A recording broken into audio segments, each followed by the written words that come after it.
please rise for the Pledge of Allegiance. Matt, you'll lead us, please. Matt. Hearts, ready, begin. I pledge allegiance to the flag of the United States of America and to the republic for which it stands, one nation, under God, indivisible, with liberty and justice for all. Okay, and we have Pastor John Atman. If you ignore the first day, it's simple Artman. So Artman, okay. thank you very much. If you'll join me, please. Gracious God, we thank you for this opportunity to call people together for a meeting. We thank you for each and every one who is here with us today. You have blessed us with supportive people who seek the welfare of your people and our beloved city. Heavenly Father, we thank you most of all for being here in our midst. Let your presence be made known and lead this meeting today. Give us clarity so that we can effectively tackle each part of today's agenda, reveal problem areas, and show us the best solutions to apply. Point our eyes to every positive outcome and let these favorable results and developments encourage every heart in this room. Dear God, help us to apply your wisdom as we decide on matters and make plans. We believe that you will guide us in this meeting so that the results can be seen for days, months, and years after. Thank you in the name of Jesus. Amen. Thank you. Okay, Cindy, roll call, please. Councilmember Bildering. Here. Councilmember Klink. Here. Councilmember Wright. Here. Mayor Pro Tem Ogilvy. Present. Mayor Mintz. Here. All present. Thank you. That was really good timing on that. Okay, we had a closed session. We have no announcements out of our closed sessions. Okay, any changes to the agenda? None? Okay, this proceedings will be viewed on demand on the City of 29 Palms website at www.29palms.org. You may also live stream this meeting by going to the city website and clicking on meetings agenda link. Awards, presentation, appointments, and proclamations. Presentation of the Wildcats Touchdown Club. For Cash for Trash program, please meet Mayor Pro Tem at the podium, please.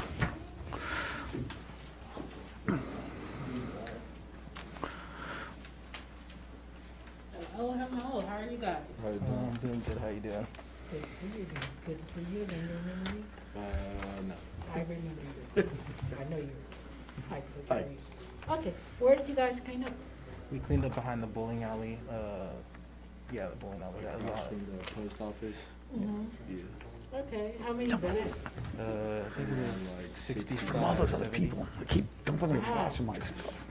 That was a lot, and the city really appreciates you participating in keeping our city nice and clean and beautified. So, we have checks for you. Everybody loves money, right? So I'll give it to you. Thank you. And thank you. We appreciate it. Thank you. Thank you very much. Appreciate it very much. We appreciate you guys. Without you guys, we wouldn't have money to buy jerseys or anything like that. Oh, you're welcome. Okay, presentation to Melissa Silva. Is she here tonight? not here. She's not here? Okay, well, we'll recognize Melissa, though. She was the one who won the contest for renaming Yucca Avenue and naming it the new Plaza. The new Plaza within the Project Phoenix area contest. And it was Freedom Way and Freedom Plaza. So that was Melissa Silva. Thank you, Melissa. Okay, then we have another proclamation just to, this is, make everybody aware, this is National Breast Cancer Awareness Month. Please everyone get tested, especially even men sometimes need to get tested, so just make sure everybody is aware of that. Thank you. Okay, council comments and reports and meetings attended. Councilmember Klink. Thank you, Mayor Mintz. I want to first wish everybody in 29 Palms and the Morongo Basin happy birthday in October.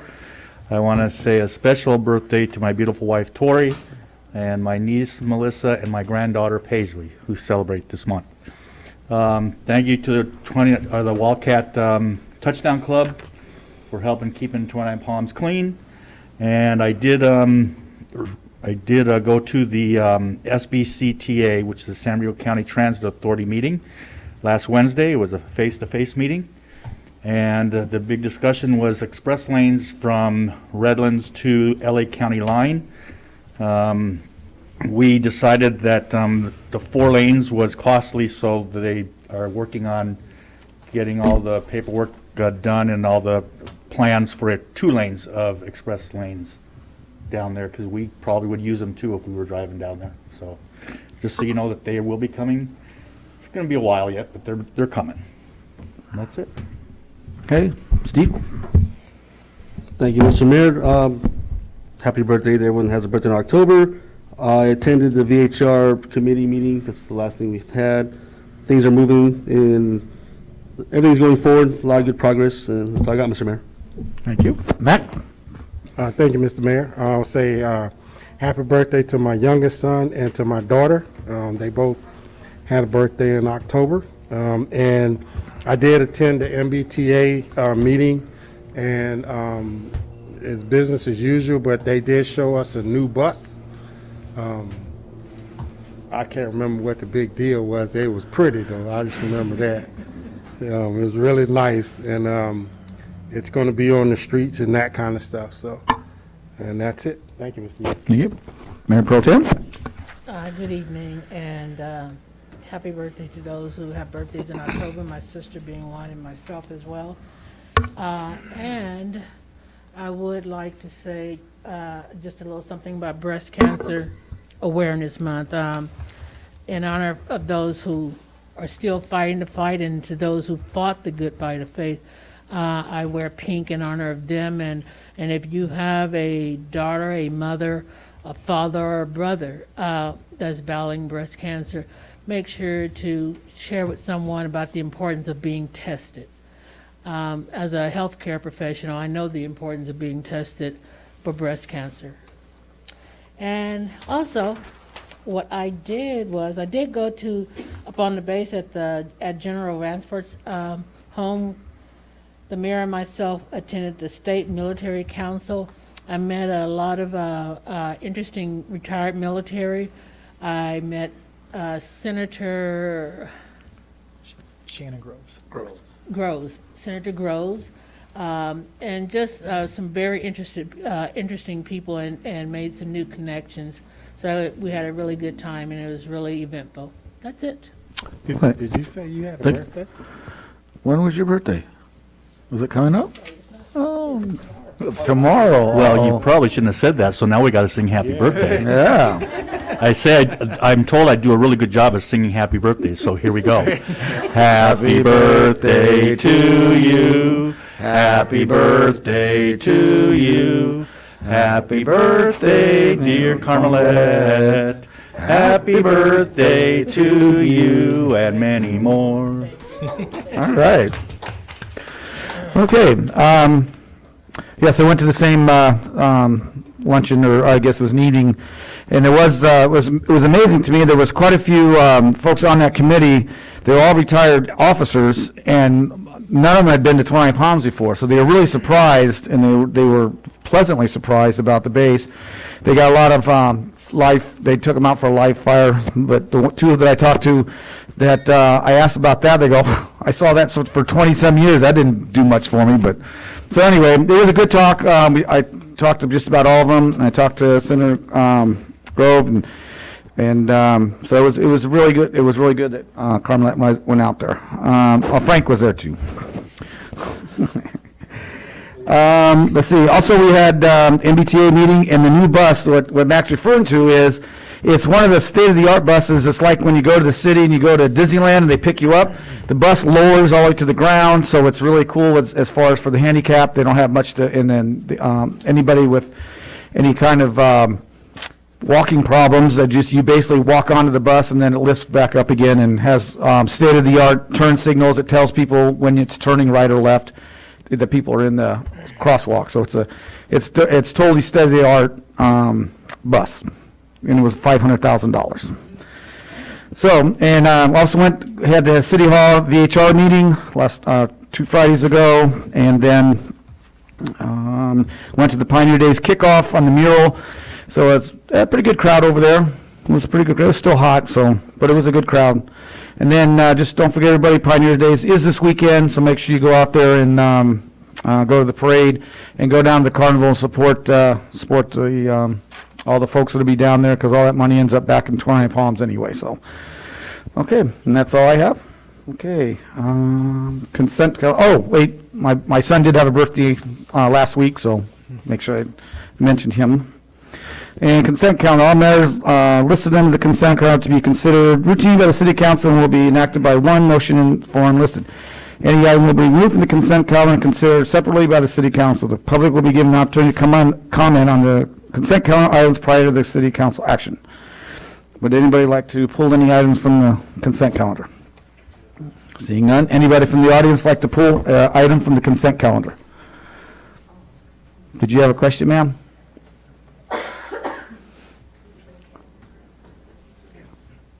What? You okay? Okay. Well, I seen you're kind of like. When you say for consent, that means for it, right? No, that just means that we have items listed on our consent calendar that we're going to vote on all at one time. Oh. I was late getting here, so I'm, Okay. okay. Looking to- No, that's, okay, you're fine. Okay, bring it back to council. Any comments? Looking for a motion? I'll move this consent calendar as written. Okay, a motion is second. Any other discussion? I will be abstaining from item number 8. That's the approval of the Project Phoenix work register.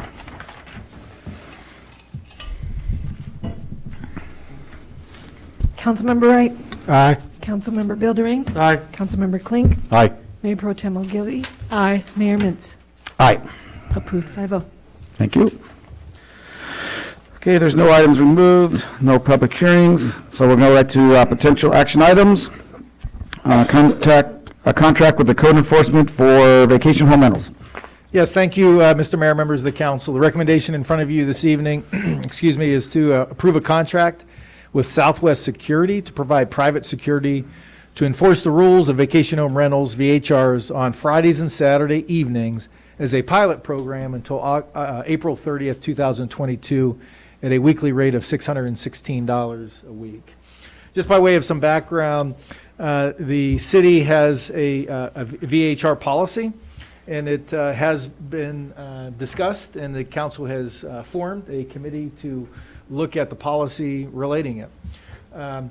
In the early stages, two of the council members sit on the committee. I went around and asked the question of, 3 things that everybody wanted to see within the rewrite. And without a doubt, everyone had some enforcement-related comments to it. There was some nuance, but mostly enforcement-related comments was the main tenet that everybody wanted to see. In collaboration with some of our colleagues in other cities, La Quinta specifically, they have a private security company that enforces their VHRs at nights. That security company, we reached out to them, and they unfortunately would not come to 29 Palms, but they did refer us to Southwest Security, and they do work in Palm Springs. They've done work for the city of Palm Springs and other entities, and they're willing to come to 29 Palms. And looking at it, what we think is the best approach on it, again, I think this will evolve, but it'll help us do a couple things. One is to gather data.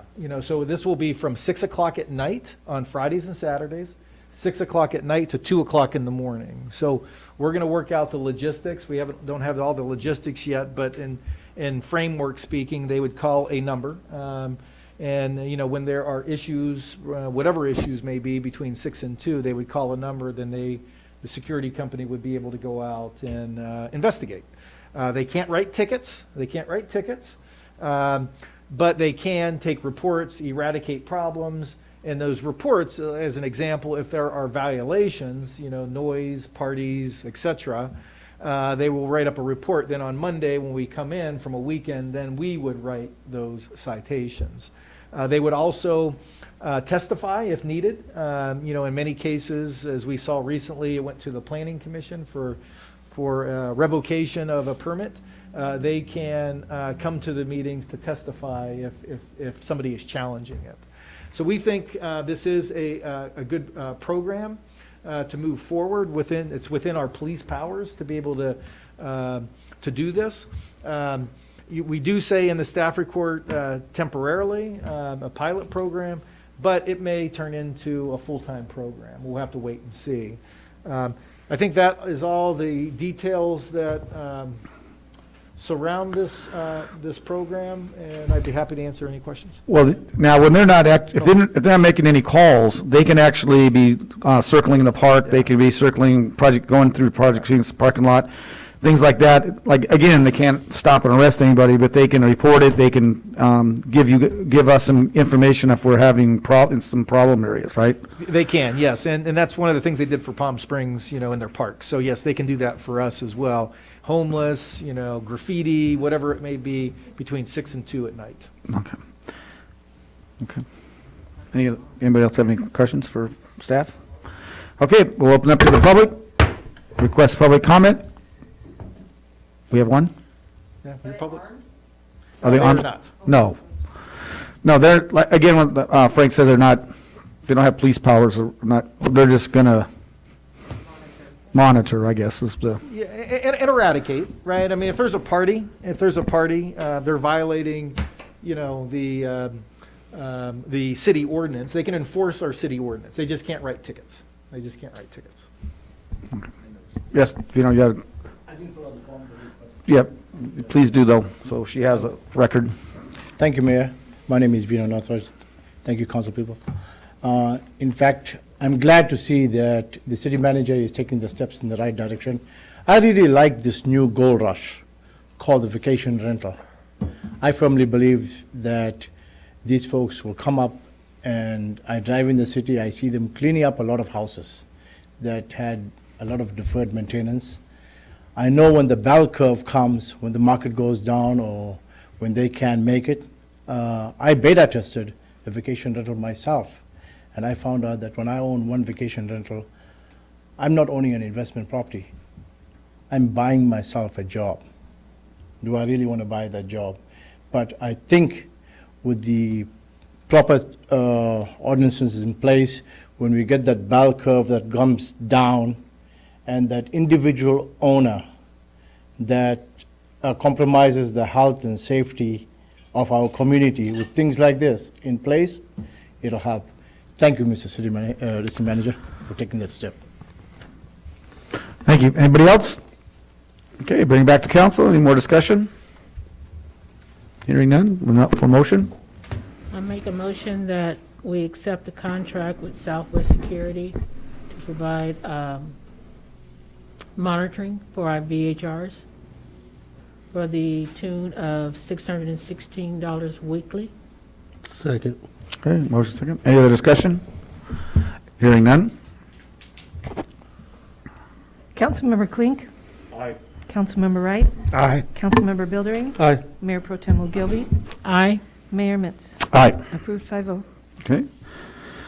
American Rescue Plan spending plans. Well, thank you, Mr. Mayor, members of the council. The item in front of you is just a follow-up with the American Rescue Plan. The American Rescue Plan, or ARPA, was the federal rescue plan that the the Biden administration kind of put forward. Within that, the city of 29 Palms will receive $6.2 million. We've talked about this from the past, but we wanted to bring this forward to kind of talk about a few of the areas that are out there. The staff report has been updated for a third recommendation. Within the published staff report, there was only 2 recommendations. There is a third one there, and I'll explain it here in a second. So the funding plan, $6.2 million, and I'll work down this agenda here. Here is the breakdown of the $6.2 million. So the big piece of it, the big chunk of that is Lucky Park Pool. This is all in, not only construction, but design and construction management, about $3 million, a little over $3 million. We also have bought some PPE. We've bought a lot of PPE over the years. but we had some additional dollars that we spent out of this $6.2 million. In addition to that, we've worked with Copper Mountain College on the virtual marketing internship program that they've had, again, to try to help our businesses turn into more electronic in nature. You know, especially during the pandemic, we saw people with, you know, Grubhub and Uber Eats and all the means of electronic marketing and commerce. And the program that Copper Mountain College is putting on is helping to educate our businesses. The third item, or the fourth item, is within our Project Phoenix wastewater treatment facility that is going to be built. And as a side, and I was going to put it in my city manager comments, but it's probably appropriate here. The EDA, the Federal Economic Development Agency, has awarded the city $1.6 million to build that package treatment plant. So we've been working with them over the last probably year and a half on it.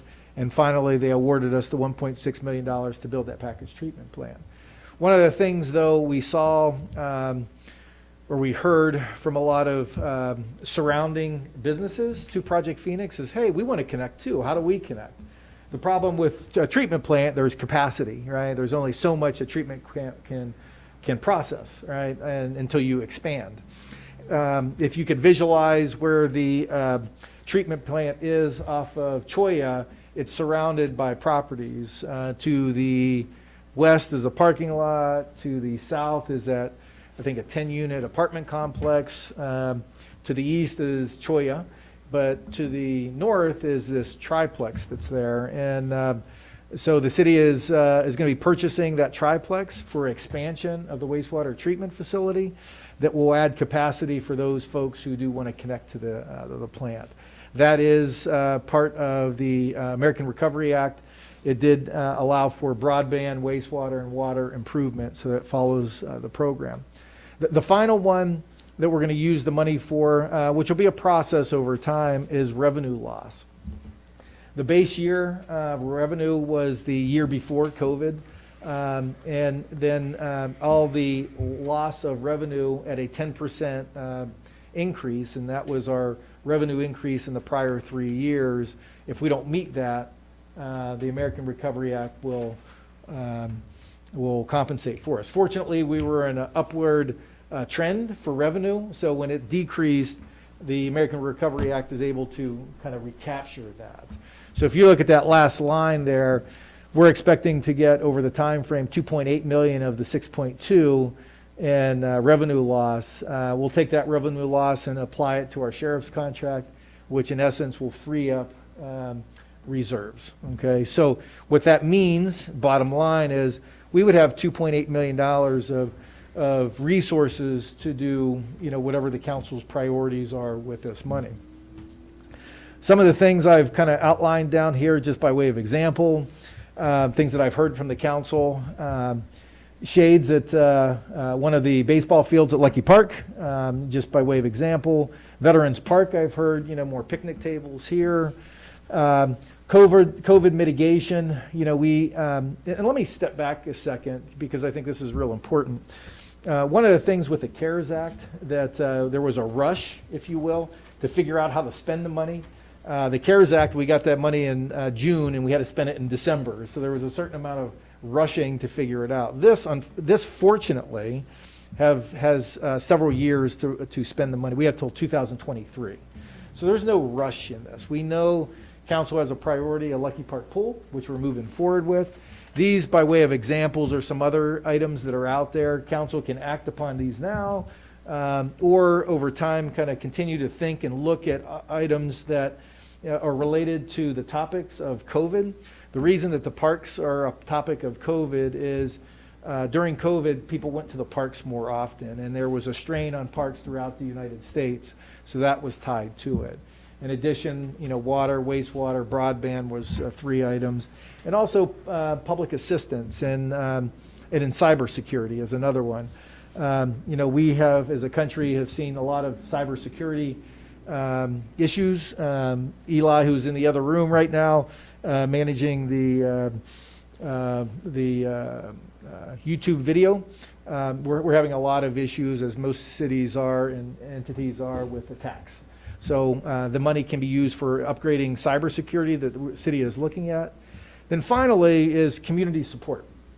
If you go back to CARES Act, we've done a lot of things. We have business support, we have landlord support, outdoor dining support. We've covered a lot of areas. The only area that I could think of, and again, I just throw this out for ideas for the council, is, one of the things we see is, or we hear, is people, don't want to go back to work. And, maybe, if there is an issue with our businesses that can't find workers, maybe we use some of this money to, bonus, create some bonus money for people to come back to work. Just an idea as it relates to, public assistance with this money. So kind of going back to the beginning here on the recommendation, one is just to see the allocations of the money. That was what the plan is, that $6.2 million. Again, going back to the bottom here, here's the $6.2 million. Most of it is Lucky Park Pool with a couple direct allocations. The big chunk is $2.8 million, which will free up money in the sheriff's contract, which will ultimately come up with resources to do whatever the priorities of the council are. An interfund transfer, so that first year revenue loss, which was last year, which is an actual. So if I go back down to the bottom of the staff report here, this first year revenue loss, which was in 2020, was $856,000. So we're going to transfer money out of the $6.2 million special fund, which is where ARPA sits, back into our general fund to bring that over. We already have this within our budget. We anticipated this since it was last year, but we're transferring that over. Then finally is transferring the $335,750 for the purchase of that property, that triplex for the package treatment plant on Cholla. So that concludes my staff report, and I'd be happy to answer any questions. The cyber security, do we have a number for that? We're, again, fortunately, we're not looking today to spend all the money. We're still working through a plan. Some of this is just bringing it to the council just for updates. But we're working on this. Eli is looking at it, of what things we can upgrade to protect our data. Yeah, the other stuff I wasn't, I knew that need, but these, I just, if he already had something for cyber, we could talk about it today, but, so, okay. Any other questions for staff? I do see where you have the, where's that one with the, keep going. Right there? No, that must be back. Incentives for people to go back to work. Yeah, right here. Yeah. I'd love them to come back to work, but there was a lot of people that were working during the COVID time that I think we could thank with a little Yeah, extra and as actually, well. I should bring this up. As part of the plan, there's Hero Pay. Hero Pay was is part of this. So we could put some money out there for Hero Pay. And, I'll have to bring back the definitions of Hero Pay. I mean, there's certain, I think healthcare, frontline healthcare workers, and I may want to even say grocery workers potentially, I think. And if the council is interested in some, I could bring that back. Again, fortunately, with this program, we don't have to rush into it. We have till 2023. Okay. So if that's of interest, I could bring that back. Okay. And I agree with Councilmember Klink about that. I've seen wages go up to try and incentivize people to go back to work. They get bonuses for going back to work, but then there are so many who continue to work in spite of. And some of those people, were first responders in the healthcare field. And then some were your grocery clerks and your fast food workers who stayed on the job and they served the people as well. So I agree with what you said. Okay. Okay. Any other questions for staff? Okay, open up to the public. Anybody from the public like to make a comment? Okay. Seeing none, bring it back to council. I'm looking for a motion or further discussion. So, Mr. Mayor, just you're talking about the cybersecurity. Eli, watching the meeting, just sent me an email, text. So we do have an IT refresh coming in February 2022, which will include cybersecurity enhancements. Don't know if there was a cost to it, but definitely those enhancements, we'll take a look at it. Okay, yeah, that's February, okay. I didn't know if he had something pending that we didn't know about, and if we needed to give them some money now, because it's a big bad thing out there. So in addition to that hero pay is that one of the things that the council maybe wants me to look at? Again, you're not approving it tonight, at least I'll bring it back, but is that something you want me to bring back? Okay. And as far as the Veterans Park, I think that when Mac brought this up, it was for improvement, more of an improvement for veterans. I think we should get some kind of, just not picnic tables, some kind of, if we want to do it, expand it or improve it a little bit more, so. Yeah, Joel? Joel did? Oh, I thought Mac brought it. No, sorry. Joel did. Sorry. That's been a while. I'll take credit, I mean. No, okay, well, you know. A block wall all the way down to the library. Yeah. Like a sitting wall, same Okay. thing. Yeah. Well, that's what I'm saying. I just don't want this to be limited to just us adding 2 picnic tables or something. Okay, so we'll bring back Veterans Park improvements and hero pay. Anything else? The shades at Lucky? Yeah, yes. One on each side. Yeah, there's two fields there that need it, really. The other bleachers are under the gazebo already, so they're already shaded. It's the outside one by the parking lot. Okay. Okay, so looking for motion? Well, I make a motion that we do all 3. Okay. I think staff understands that. Yeah. Do I have a second? I will second that also Oh. motion. Okay, I have a motion and a second. Councilmember Buildering. Aye. Councilmember Wright. Aye. Councilmember Klink. Aye. Mayor Pro Tem Ogilvy. Aye to all 3. Mayor Mintz. Aye, whatever the motion was, yeah. Okay, number 13, racism and equality as a public health crisis. Well, thank you, Mr. Mayor, members of the council. The item in front of you this evening, the recommendation is from the City Ad Hoc Committee, which is Mayor Pro Tem Ogilvy and Councilmember Klink, on recommending the approval of the resolution that's attached, denouncing xenophobia, racial injustice, and strengthening commitment to racial equity, diversity, and affirming xenophobia as a public health crisis. Just by way of some background, the resolution is a product of a future agenda item request, and certainly a resolution alone can't do anything by the resolution alone, and so the committee has recommended as an action from the resolution to add racism as an element to our general plan. Currently, there are 7 elements of our general plan: land use, circulation, housing, safety, conservation, open space, recreation, and noise. And by passing this resolution, we would work towards adding an 8th. We'll work on final cost on this, but just just from a fiscal impact perspective, talking to one of our consultants, anywhere from $35,000 to $45,000 to pay for this. One thing, though, assuming that the resolution does pass, the American Recovery Act, you can use that money to pay for this. So just want the council to be aware of that. That is one of the things that can be paid out of the American Recovery Act. So with that, I'd be happy to answer any questions. Yeah. Explain xenophobia. It's and we ended up, I think, looking it up at our meeting, which is a fear of people who look different. So it can mean a lot of different things. So. Thank you, Mac, 'cause I didn't know what it meant either. And actually, I didn't have to look that one up. I knew what that meant. And yes, it is a fear of someone that does not look like you. Okay. Oh, okay. Just in general,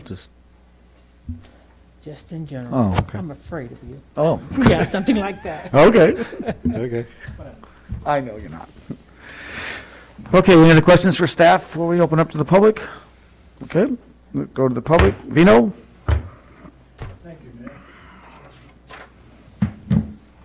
Thank you, Mayor. Thank you, Councilman. I'm glad our city is addressing that.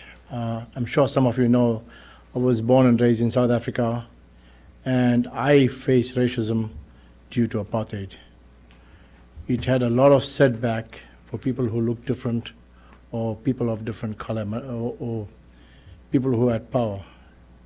And growing up as a child, I still get flashbacks. I remember that we'd get food in school rather than books, and our parents made us boycott the food in return for free books. We didn't want free food. Give us free books. And I'm glad my parents did that. And when I look at my farm today, I call my farm the kids that went to primary school and high school. Over 80% of them, when I talk to them, they've done extremely well through education. Racism is not a good thing. And those of us who face it, some of us turn to xenophobia. Xenophobia also leads to murder, destruction, riots, and things like that. And today when I look at the history of South Africa and I see the folks that practice it, and their kids that grew up today are becoming victims of xenophobia. So let's not that happen in our city. I'm glad that Councilman Joe Klink, Councilwoman Kamleta has taken that initiative to make sure it's not practiced in our town. I came to the U.S. not because I wanted a land of opportunity. I was doing really well. I came because I wanted my kids' education and because I face racism. Thank you. Thank you. Anybody else from the public?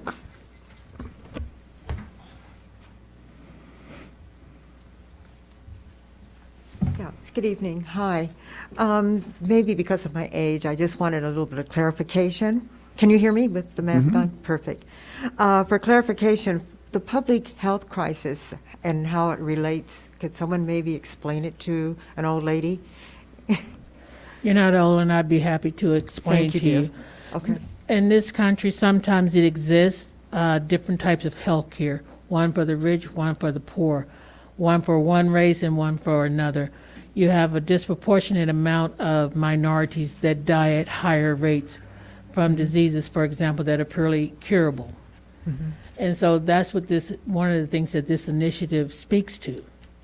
Okay, that's what I needed to know. Thank you for the clarification. You're welcome. Okay, anybody else? Okay, we'll bring it back to council for further discussion. Which number? Oh, did you want to do this? Okay, thank you. Okay, so I make a motion that the city ad hoc committee, that we approve of the resolution number 2021 denouncing xenophobia, racial injustice, and strengthening commitment to racial equality and diversity and affirming xenophobia as a public health crisis. Okay, I'll second that motion.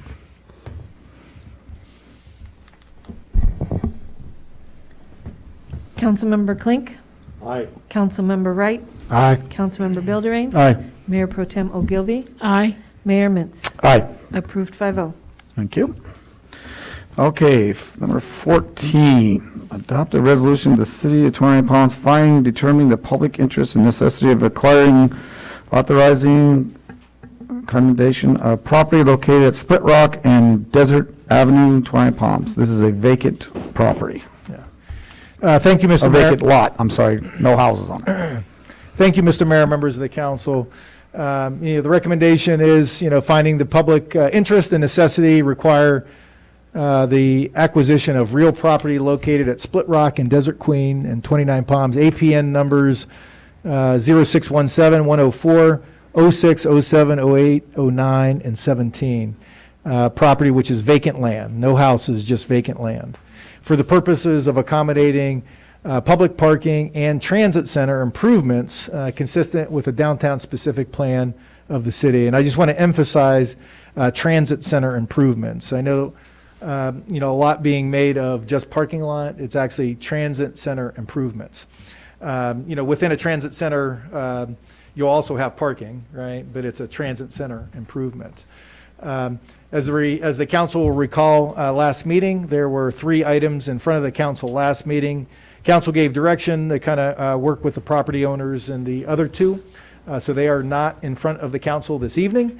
The only item in front of the council this evening is the vacant lots as mentioned. And this process hopefully we'll get the attention of the property owner to work with the city for ultimate acquisition. So I'd be happy to answer any questions following public comment. Okay, any questions for staff? Okay, we'll open up to the public. Anybody from the public?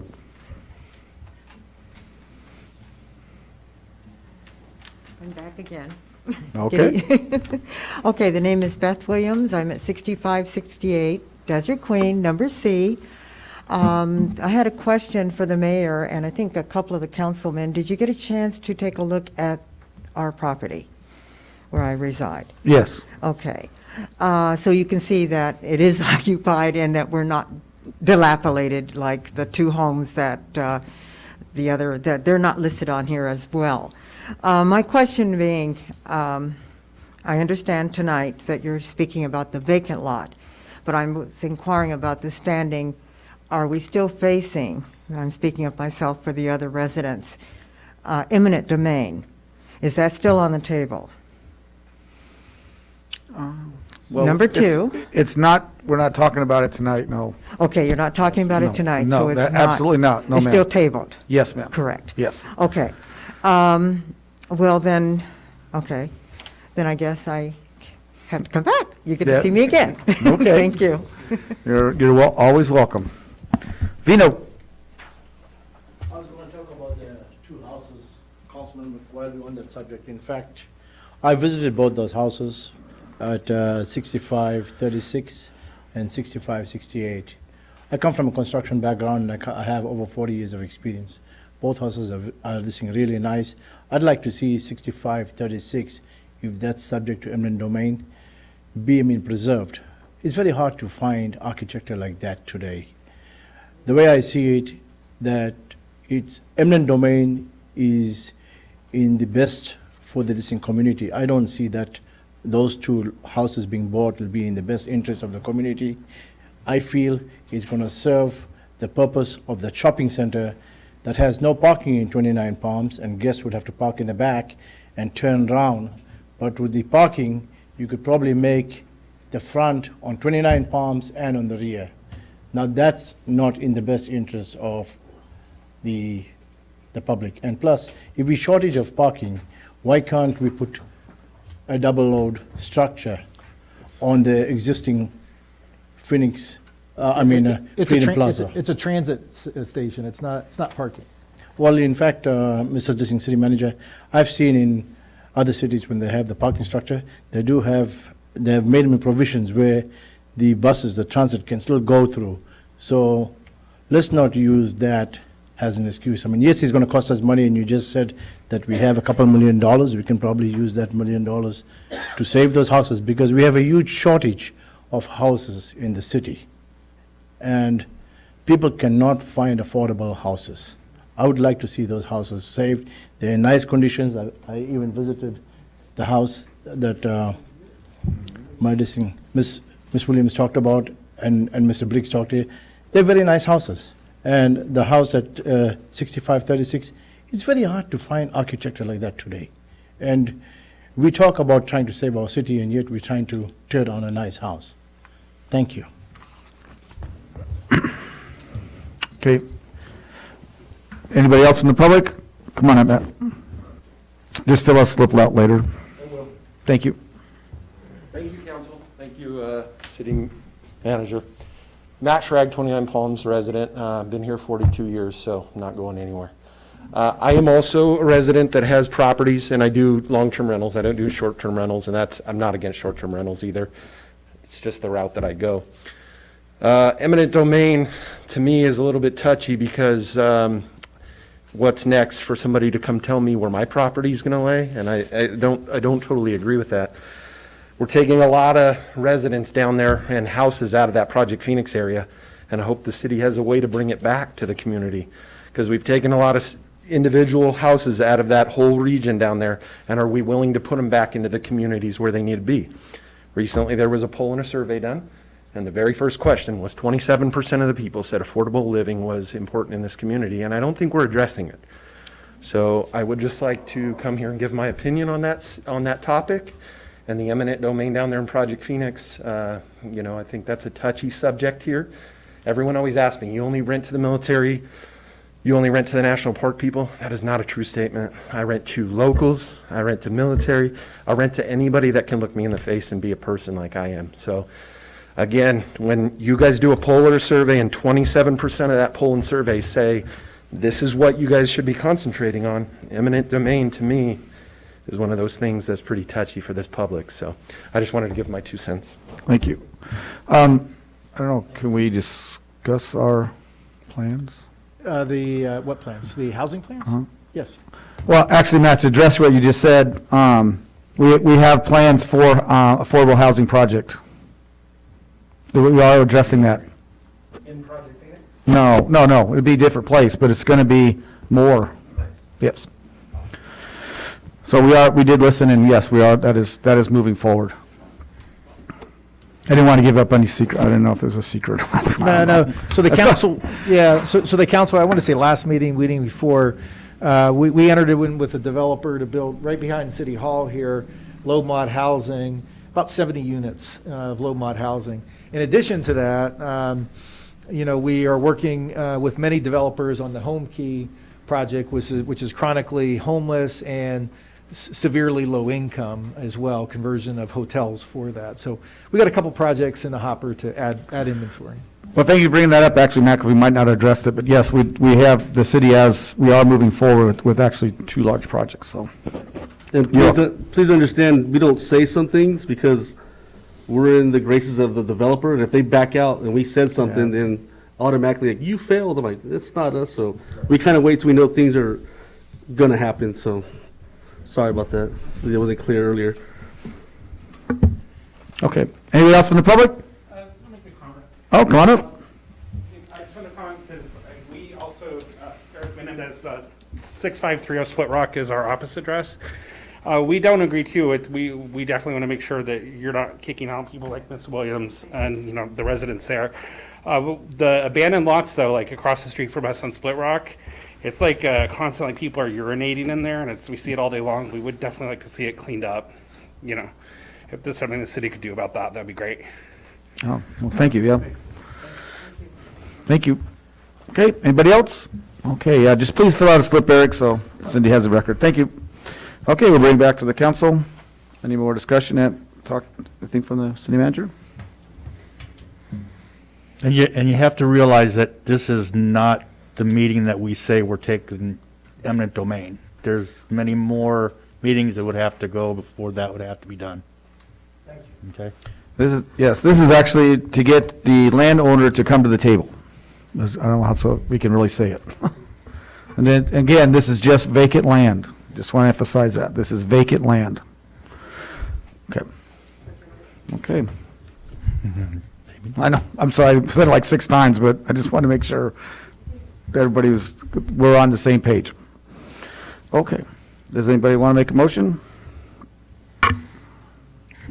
I'll make a motion that we adopt resolution number 2122, finding that the public interest in this necessity and require the acquisition of real property located at Split Rock and Desert Queen Avenues, which are vacant lots. Second. Okay, we have a motion and a second. Any other discussion? Seeing none, roll call, please. Councilmember Wright? Aye. Councilmember Bildering? Aye. Councilmember Klink? Aye. Mayor Pro Tem Ogilvy? Aye. Mayor Mintz? Aye. Approved 5-0. Thank you. Okay, number 15, redistricting outreach. Well, thank you, Mr. Mayor, members of the council. While this loads up here. Must have been a lot of attachments. So the recommendation from staff is that the city council approve the proposal from Trepepe Smith not to exceed $38,160 to execute the outreach campaign for redistricting with the release of the 2020 census data. That census data, just as a reminder, just got released. I think it got released 3 weeks ago, which was incorrect, and I think they corrected all the data last week. So they're in the process right now of uploading it into the system. So kind of rewinding back to March this past year, what date was it? March 23rd this past year. The council approved $35,000 that evening, $25,000 of which was going to be NDC, National Demographic Corporation. and $10,000 for outreach. Staff now is requesting to increase that budget for the outreach that is in front of us. I know I talk a lot, so I guess that was a Cindy's cutoff. even putting a timer on you now. So Trepepe Smith was recommended by NDC back in March. They work with NDC and many cities around the state on outreach, so they think they would be a good partner with us. They have already issued at least one press release plus some social media posts and a press release out to the media today. This Thursday, they are holding a Zoom meeting for a workshop for districting on how to draw the maps. There's going to be two ways to draw a map: electronically through a computer program, or some people want to do old school and paper. So there will be both approaches that they will educate people on this Thursday. This will be taped, so those who don't watch it and they want to learn how to draw the maps, they can watch it later to figure out how to do that. But this team is, again, a professional in the industry and will be providing our community with all the necessary information for districting, for redistricting. So I'd be happy to answer any questions. Okay, any questions for staff? Okay, open up to the public. Anybody from the public would like to come up? Seeing none, bring it back to the council for a motion or more discussion.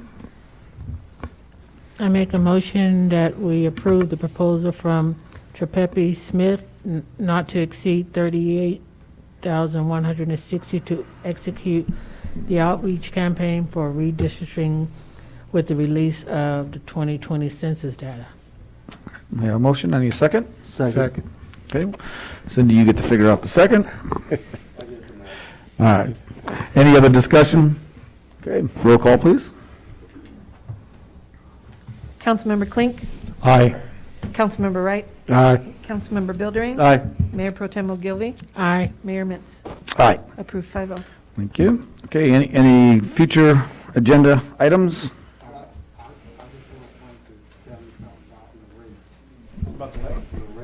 You want to wait till his city manager update? Okay, unless you want to do it in, okay. Okay, he will. Okay, I have one. you have one? Yes. Yeah, Project Phoenix is going up, it's going quicker than we planned. As you know, us military people with those flags that fly, I would like to have the flag at Project Phoenix to be in honor of Sergeant Major Ray Wilburn for his, we have Freedom Way and all that stuff, and he was part of 3 major wars, made 29 Palms his home, and he has 3 generations of his family still here running around, so just put it out there for future agenda items. Okay. Okay. And just so the council is aware on this, I'll probably bring this back pretty quickly. So the flagpoles, so if you could visualize the stage, okay? If you're facing the stage, the left side of the stage will be all the federal flags, so the United States, and then the national park, because that's where the visitor center is if you're facing the stage. On the right side of the stage, you'll have the state and local flags, the state of California and the city of 29 Palms. So so you got the steps leading up to the stage where the flagpole's at. So on one of the steps, just to visualize, you could put a plaque there, if you will, dedicated to Sergeant Major Wilburn on that. So, so the development team is kind of aware of that. So I'll be bringing that forward pretty quickly so they can kind of get that, ordered with the other plaques. So. Okay. Okay, any other items? Okay. Public comments. This is the time for the public to address the city council on issues of jurisdiction. The city council is not on this agenda. All comments that will be directed to the city council shall not consist of any personal attacks. Members of the public expect to maintain a professional, courteous decorum during their comments. This is a time limitation, 3 minutes per person. If you haven't already done so, please fill out the name and address slip and give it to the city clerk. City council is prohibited by state law from taking action or discussing items not included on the printed agenda. Public comments on the specific items will be deferred until consideration of the item on the agenda. Anybody from the public want to make any comments? Everybody's good? Okay. Frank, you're up, and Mac, why don't you ask a question now? The whole road. So after that one meeting, I think that was brought up before, Public Works has that on their schedule to repair. I apologize, I don't have the schedule in front of me today, but I'll make sure will email the council the schedule tomorrow on it. It is on the Public Works schedule to do, but I don't have the dates of it. Huh? Okay, so, so just, so the council is aware, so we'll have our fourth VHR committee meeting next Friday, not this Friday, next Friday, October 22nd, so that'll be the fourth meeting, and the VHR meeting is coming up. Someone already, took my comment earlier. The city continues to look at opportunities with Home Key that provides both chronically homeless and very low income, which will be hotel conversion. So, and then even in addition to that, to Councilmember Bilderain's comment, right now, the development department has a lot of housing projects that are in that department. To Councilmember Bilderain's topic earlier, some don't come to fruition, right? So, but we have a lot right now, and I think that speaks to the demand.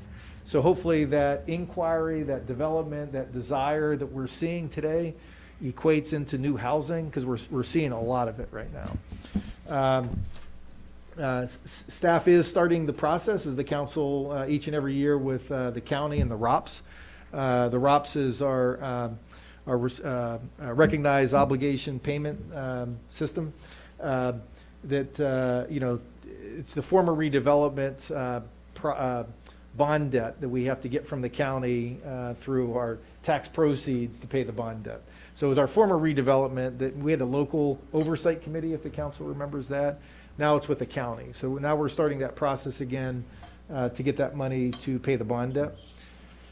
Project Phoenix, we had a good meeting today with the school district. They're on the process right now.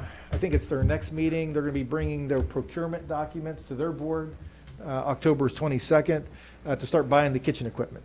So they believe that all that kitchen equipment will be in by March, is their kind of rough estimate and time frame. So perfect timing. So Project Phoenix, we probably will have the building, the certificate of occupancy in January.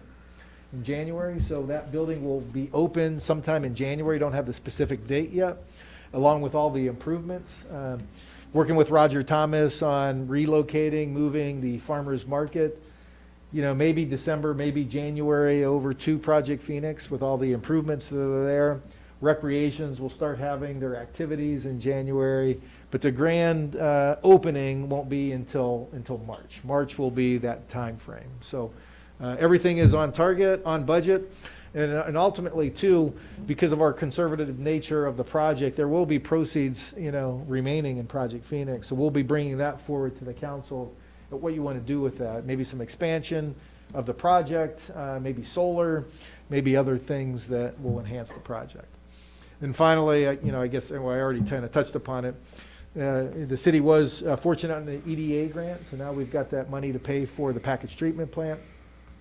Then last week, we got a tentative commitment, with the state on, paying for our USGS study. Our USGS study, USGS is the foremost experts on geology, and in our case, looking at from a water and wastewater perspective. And I think it'll be a good data point that we have, not only for the design of the wastewater treatment facility, but also for outreach. What is the long-term prognosis, from the experts as it relates to the impact to our water supply, if we don't go to a centralized system. So some of that we'll be able to analyze for outreach, and that we can communicate to our public. So that was very encouraging. That process with USGS is over $1 million. So if the state can come up with, $800,000, $900,000, that would be a big win. So looks pretty good. And that's all my updates. I tell you, we haven't heard anything about the two parks yet. Unfortunately not. So I reached out to the state. So the program, Prop 68, said end of summer. Mm-hmm. So I called up, I emailed and said, hey, where are we at? It's end of summer. Fall now. So, I'm sure, and I know they were oversubscribed in it. Nothing is ever on time, so hopefully very short. Okay. So go ahead, Mac. I'm sorry. No? I thought we already said we was going to do solar at Project Phoenix. It's not part of the project. not part of the project. So the roof has capacity up there, talking about the multi-purpose facility, but there's no panels and stuff. Now, we have solar around the city in other places, on top of City Hall here and other places, but not currently in Project Phoenix. Did you have your hand up? Did you go like that? You were just, okay, I was looking at Matt, corner of my eye, I thought you were waving also, if you had another question, okay? No, I am curious what a transit center is, though. So on, Well, Frank, why don't you show her the thing went? Yeah, okay. Okay, anything else further for Pioneer Days this weekend starts Thursday. Obviously, you can get your wristbands and today and tomorrow, and then go out there and help support the city. All right, thank you. And we're doing the Sunset Stroll. Oh, yeah, On Friday from Project 5 to Phoenix 9. in downtown. Oh, What time? 5 to 9. So 5 to 9?